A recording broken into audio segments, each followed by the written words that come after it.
Recently, Ukraine has fallen into disaster. Many riots have occurred and the country has fallen. But what caused it?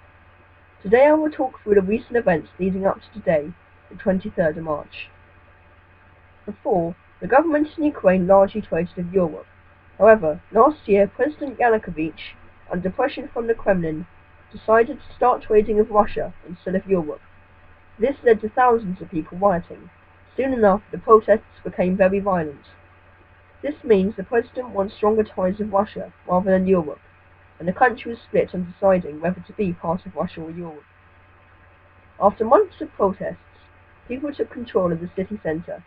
Ukraine's parliament decided to remove Mr. Yanukovych, and his main opposer, former Prime Minister Yulia Tymoshenko, was released from prison after being found guilty for leading the initial protest, saying the government was making a corrupt election. However, Mr. Yanukovych says he will remain in power. This is such a big deal, as Ukraine has many pipelines that funnel Russian natural gas to Europe. Russia's state gas company, Gazprom, supplies a quarter of Europe's gas, most of which flows via Ukraine.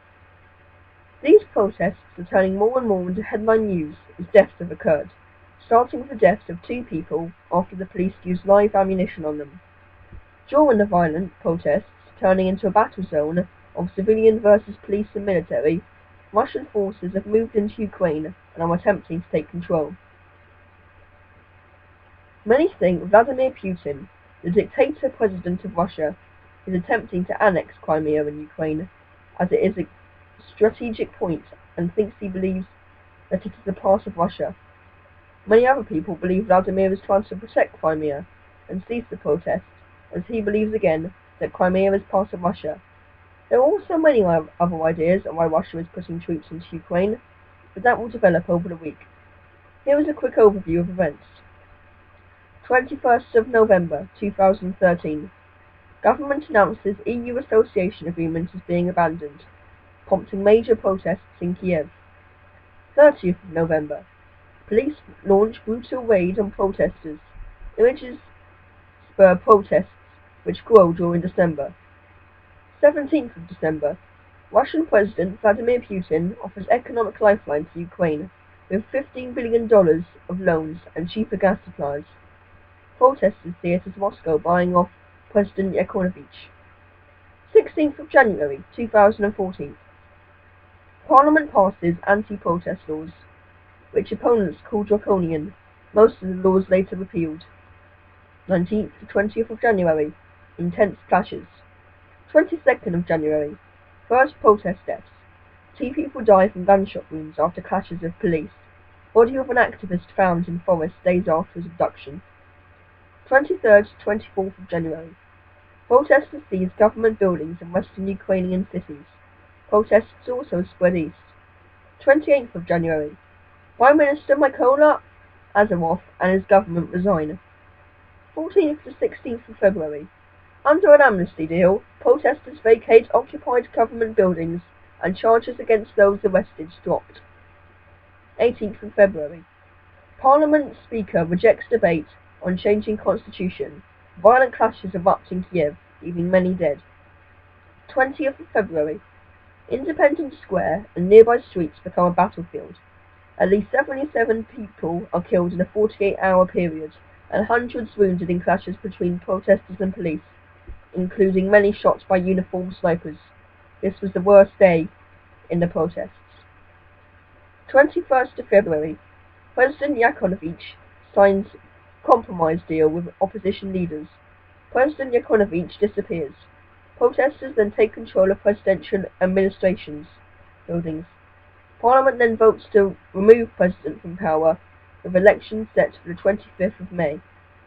Mr. Yanukovych then appears on TV to denounce his coup. His arch-rival, Yulia Tymoshenko, is freed then from jail. 23rd February. An arrest warrant is issued for Mr. Yanukovych. 27th to 28th February.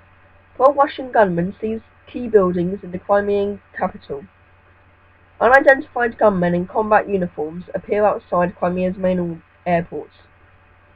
At his first news conference since fleeing to Russia, Mr. Yanukovych insists that he remains president. 1st of March.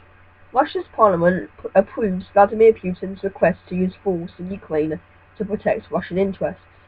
12 Russian rallies are held in several Ukrainian cities outside Crimea, including the second biggest city, Kharkiv. Barack Obama tells Mr. Putin to pull forces back to bases. 2nd of March. Ukraine's interim PM, Yatsenyuk, says Russia has been effectively declared war. US says Russia is now in control of Crimea.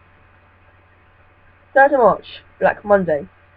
On Russian stock markets, reports suggest that Russia's military have issued a deadline for Ukrainian forces in Crimea to surrender. The reports are later denied. Russia's UN envoy says toppled President Yanukovych has asked the Russian president in writing the use of force. 7th of March. Russia says it will support Crimea if the region votes to leave Ukraine. Russia's state gas company Gazprom warns Kiev that its gas supply might soon be cut off. Ukraine sends just one athlete to the opening ceremony of the Paralympic Games in Sochi. 10th of March. Armed men seize a military hospital in the capital. 12th of March. Barack Obama pledges to stand with Ukraine during a meeting with the interim Prime Minister Arazani Yatsenyuk at the White House.